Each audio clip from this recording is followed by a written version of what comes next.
Hello everyone. Today we're going to be going over another way to solve a linear system of equations algebraically, and that's through elimination.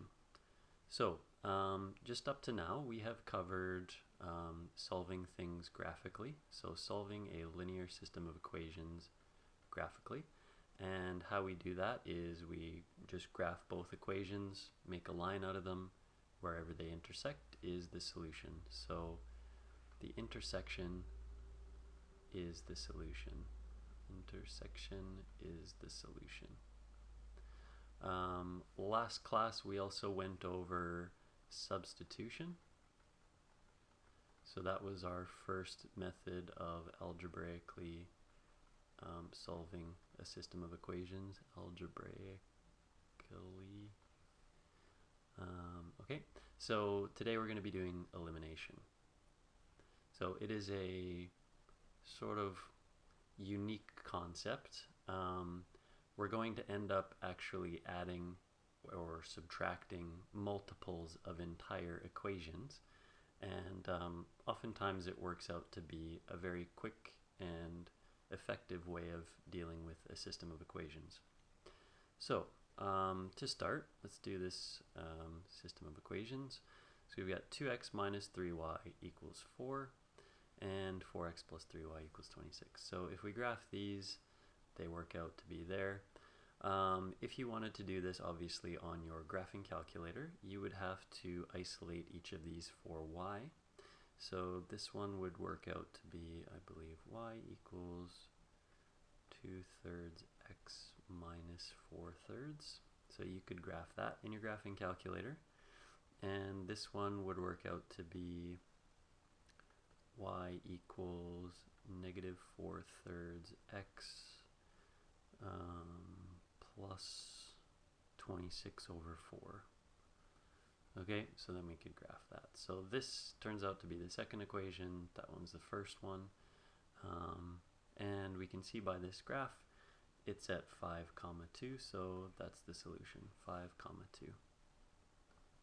Okay, by the way, like while you're at home, right, or you have access to the web, you can graph these in the form that they're given in Desmos. So this is one of those things that your graphing calculator cannot do, but it's kind of nice if you're ever unsure of rearranging it in terms of y. Like when you put it in your graphing calculator, you're not always sure that that's the correct form. So this is a kind of a nice way to check while you're at home. So 4x plus 3y equals 26. And it's so much simpler with this, right? Because it's like basically like a touch screen. You just click on the point that you're interested in, and it generally just tells you exactly what it is. So 5, 2.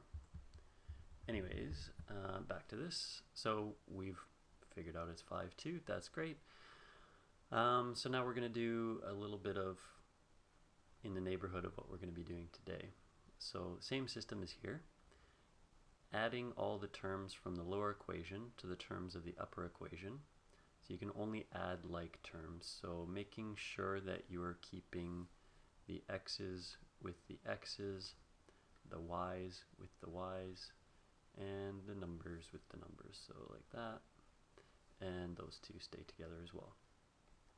So if I am adding 2x plus 4x, we know how to add and subtract polynomials, right? These are both things of the same type. So if I have 2 of this and 4 of the same thing, grand total, it's 6 of them, right? 6x. If I have minus 3 and plus 3, that adds to 0. So I guess 6x plus 0 if you like, or just 6x on the left. And then 4 plus 26 works out to be 30. So what do we notice? There's no y anymore, which is really useful because we don't have the y anymore, so we can just solve this equation for x. So because we have the equation only involving one variable, we can solve the equation for x. So starting with 6x equals 30, which was the result of the addition of these equations. I just need to isolate for x. So I need to get rid of the 6 from both sides. So I got to divide both sides by 6. 6 divided by itself is 1. And then 30 divided by 6 is 5. So x equals 5. And that links up with our graphical solution. Okay, and then algebraically determine the y-coordinate of the solution by substituting the x value into either equation. So I can take this x equals 5 and put it in for x into either the first equation or the second equation, and then solve for y. So it doesn't matter which I pick. I'm just going to go ahead and pick the first. So 2x, x needs to be 5, minus, 2 times 5 minus 3y equals 4. 2 times 5 is 10, minus 3y equals 4. Okay, I'm going to subtract 10 from both sides because I want to get y on its own. So subtract 10, subtract 10. That gives me negative 3, I'll just write it over here. Negative 3y equals negative 6. 4 minus 10 is negative 6. And last, I just need to divide both sides by negative 3. And that gets y on its own. So that gives me then y is equal to positive 2. So the solution with this procedure is also 5, 2, which is in perfect agreement with our graphical solution. So did you get the same answer as you got from the graph? Yes. So it's a bit of a strange concept that we can add entire equations together to make a new equation, but that's basically the spirit of what we're doing today. We're generating a new, easier, simpler equation by eliminating one of the variables, and then we can just solve that new equation for one variable. So it's pretty easy. I mean, maybe not easy, but it's efficient. Okay, so sometimes it works out. Like if you can recognize when it's useful to eliminate, or sometimes it's more useful to substitute. So in this system, right, because I don't have, like, when I want to use substitution is when I can isolate one of the variables simply, right? And the easiest way I can isolate for a variable is if there is no coefficient next to the variable. So if this was just x minus 3y, I'd be tempted to isolate for x. But because there's numbered coefficients next to each variable that isn't 1, and it looks like, you know, these are opposite, I can just add them together and eliminate. So it's a little bit quicker. So as long as you're a little bit flexible with your strategy, you can usually find ways to get to a solution a little bit quicker. Okay, so the same system of equations is shown again below. Multiply every term in the first equation by 2, and then rewrite both equations on the right side of the arrows. So we are just multiplying every term on the first equation by 2. So that means we're going 2, and the 2 needs to hit each thing, right? So 2 times 2x will be 4x, 2 times negative 3y, negative 6y, and 2 times 4 is 8. So notice I just took each term, multiplied it by 2. I still have an equal sign there. Good to go. Okay, I don't need to multiply the second thing by anything because I wasn't instructed to do so. So 4x plus 3y equals 26. Okay, now it says subtract the terms in the lower equation from like terms in the upper equation. So remember, we need to keep the x's together, we need to keep the y's together, and so on. So these stick together, and the numbers stick together as well.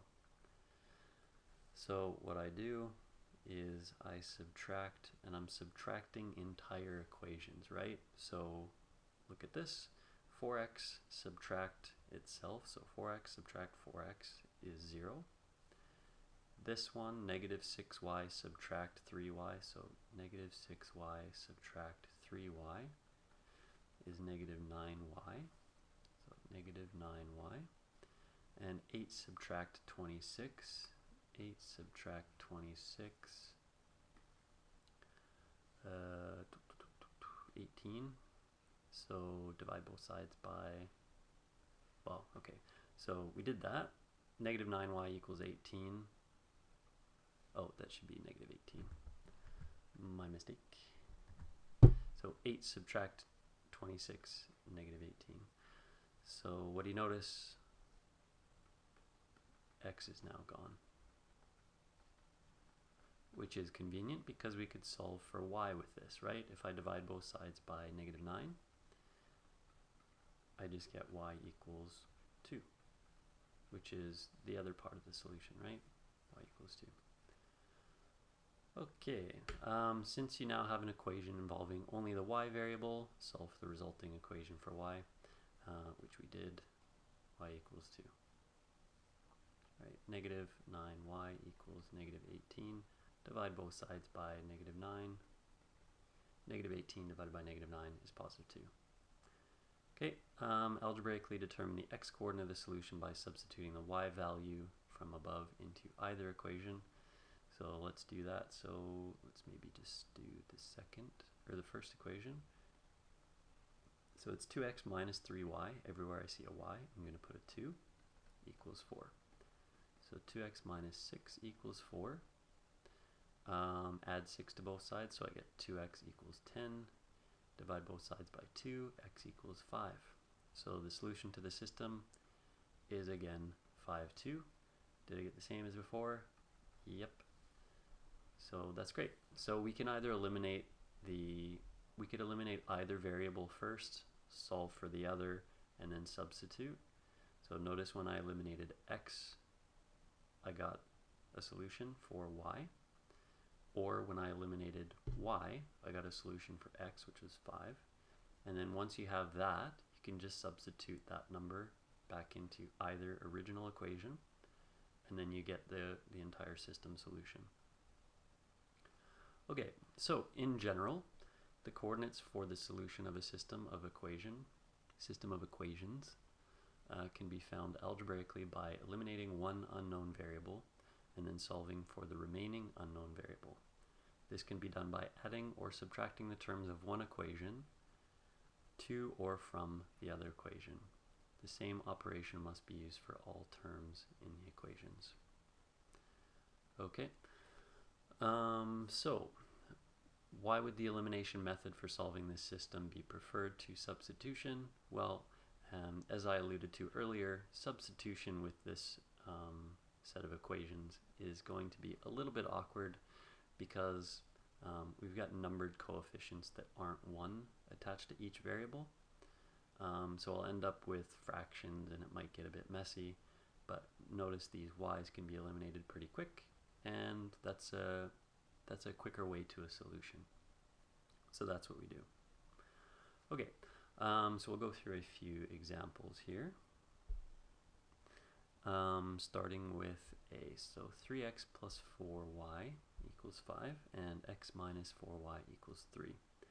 So not much going on with the 3x and the x, right? I can't just add or subtract these because I got a different number of x's here. So if they matched up, if it was like 3x and 3x, then I'd probably eliminate x first. But it looks like the y's are sort of the same number of things, and they're opposite sign, which is helpful too. So that means I just add these entire equations to generate a new equation, and I can eliminate the y variable. So 3x plus x makes 4x's, and 4y plus negative 4y, so it's like 4y subtract 4y, is 0. So I'll just leave that blank. And then 5 plus 3 on the other side of the equation is 8. And now I just need to isolate for x, so divide both sides by 4, divide by 4, and 8 divided by 4 is 2, so x is equal to 2. Okay, so now that we've got a solution for x, I can just substitute it into either one. I think maybe I might save myself a multiplication if I substitute it into the second one, so that's what I'll do. I'll go 2 minus 4y equals 3. I need to get rid of the 2 on the left, so that's the way I'll proceed. Subtract 2, subtract 2, so that gets me negative 4y equals 1. And then I just need to divide both sides by negative 4. So negative 4, negative 4.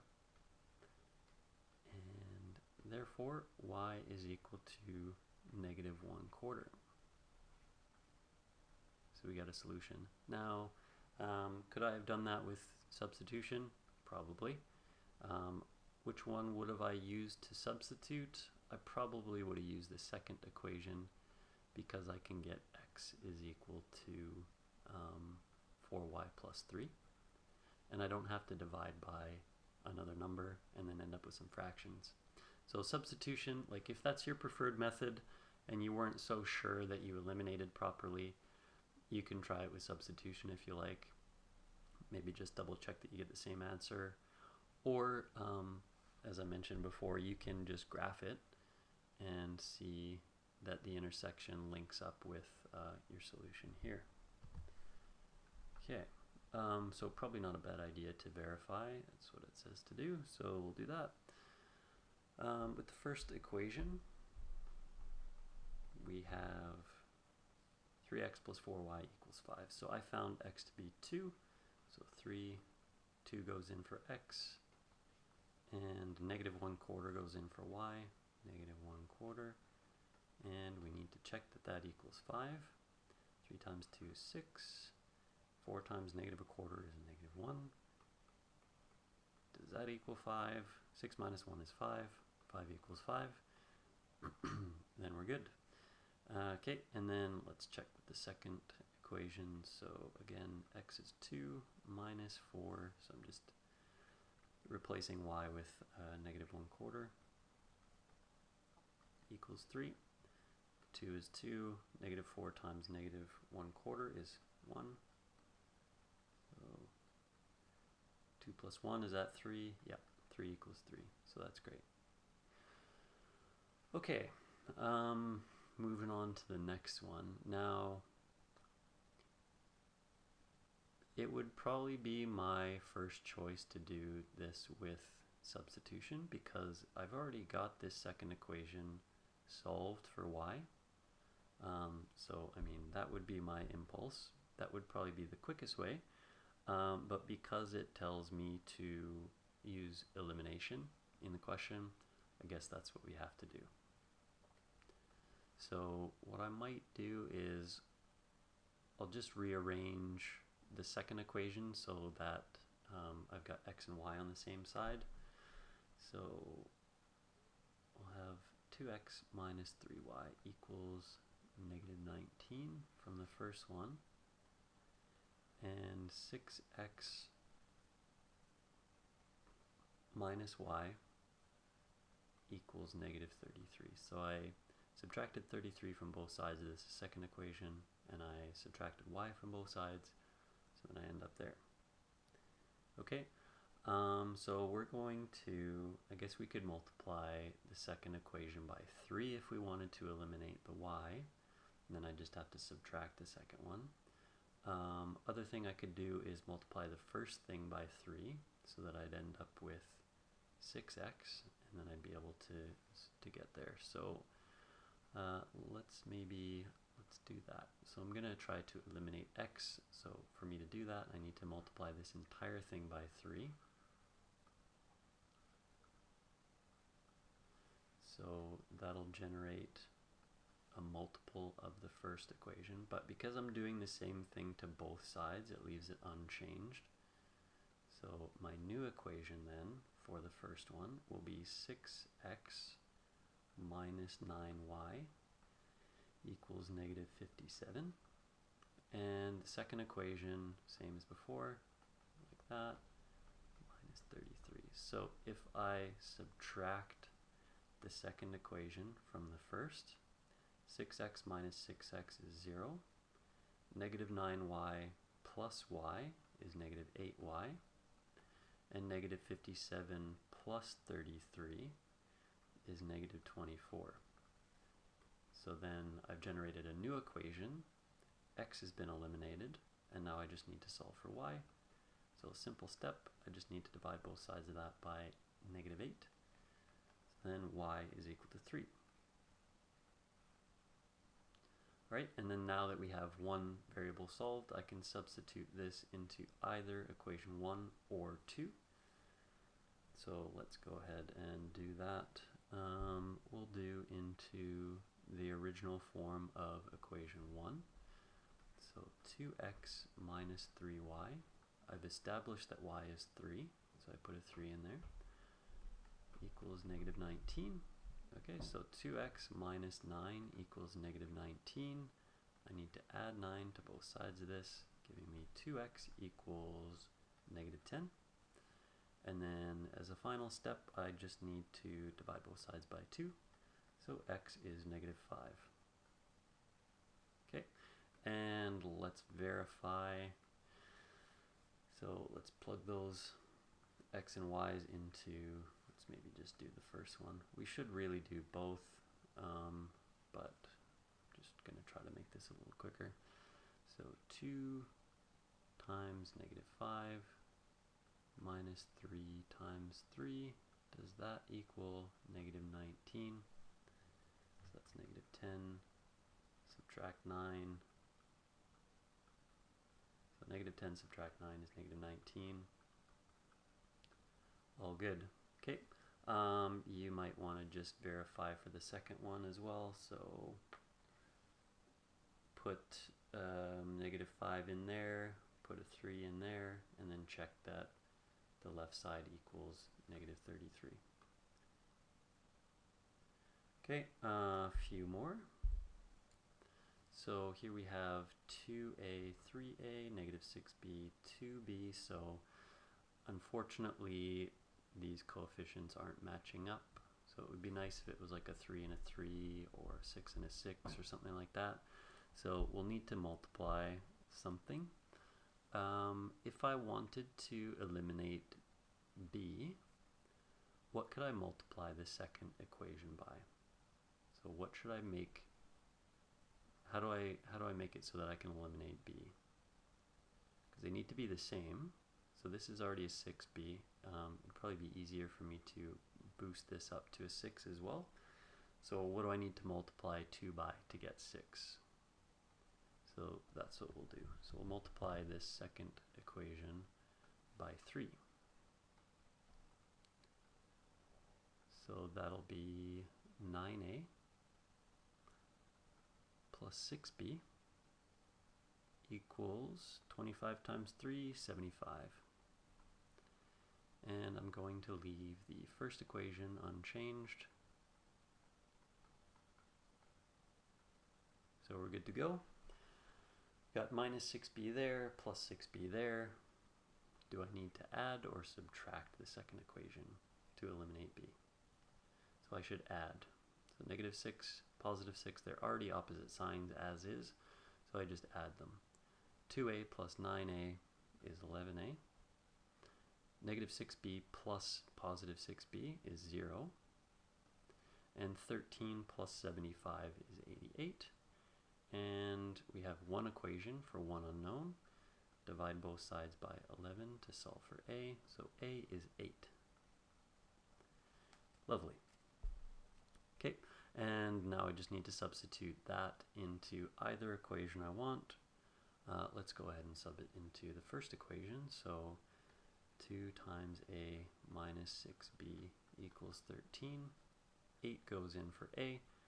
That's 16. I need to subtract 16 from both sides. 13 minus 16 is minus 3. Divide both sides by minus 6. So therefore, b is positive 1/2. So that's my solution. Okay, and I should verify. I should verify both. So 2 times 8, so verify,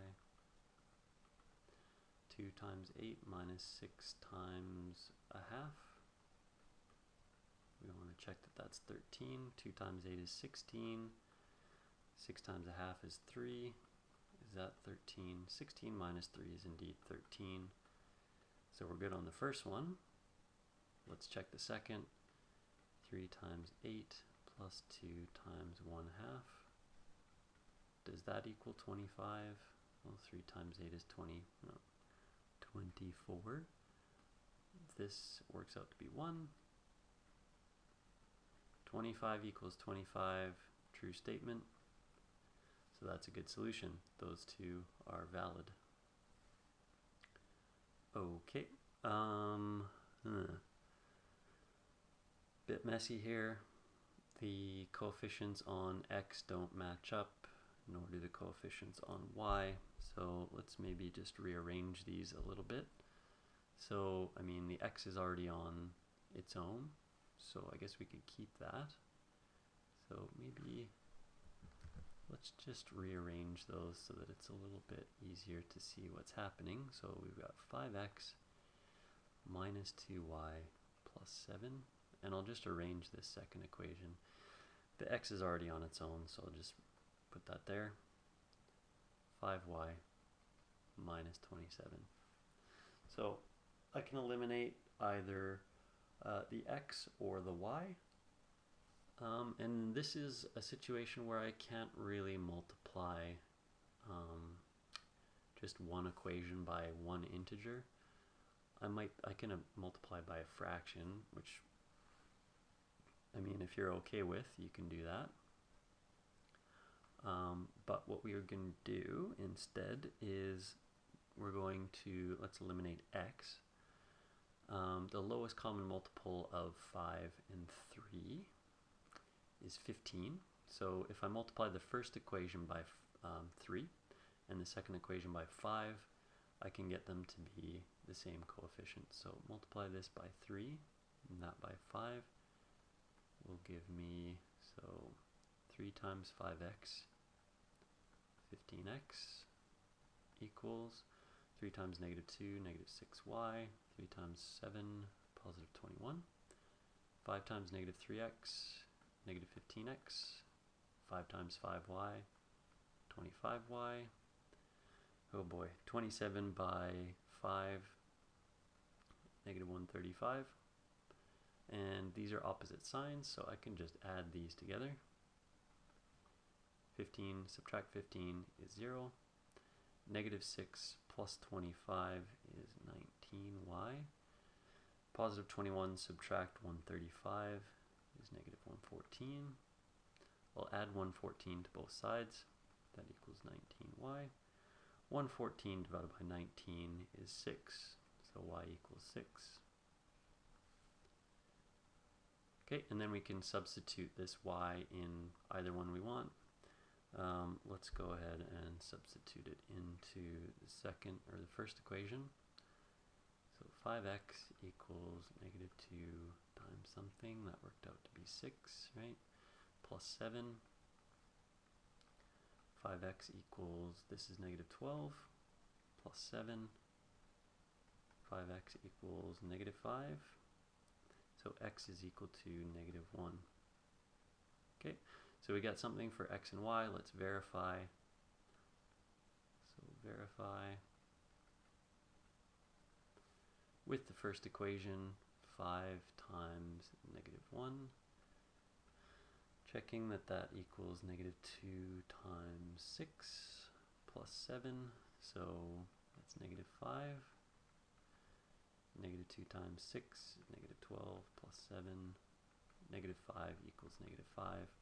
True statement. And then for the second equation, we got 5 times 6 minus 27. We need to check that that equals negative 3 times negative 1. 5 times 6, 30 minus 27. Does that equal positive 3? Yes, it does. 30 minus 27 is 3. 3 equals 3, so we're good. So that's our solution for that system. Okay, so which of the systems above could be solved easily using the substitution method? So anytime we have one coefficient attached to a variable, it's pretty simple. I don't see that situation in C or D, so I'd probably not do those. But I do have a situation where y is already on its own there. So I could do that one because it's already isolated for y, and I could sub 6x plus 33 in for y in the first equation.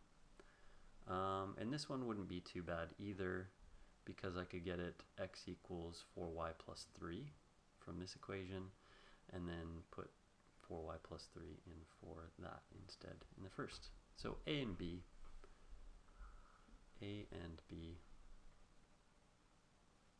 work out. So yes, A and B. Good. All right. I think we're nearly done, hopefully. It's going to be a bit longer than I'd like it to be. Okay, so Janet was at a hot dog stand and decided to buy 5 drinks and 12 hot dogs. Purchase cost her $26. At the same stand, Carl bought 3 drinks and 8 hot dogs for $17. Algebraically determine the cost of a hot dog and a drink. So as the start, we should probably define some variables. So we need cost of hot dog and a cost of a drink. So we'll let D be the cost of a drink, and H be the cost of a hot dog.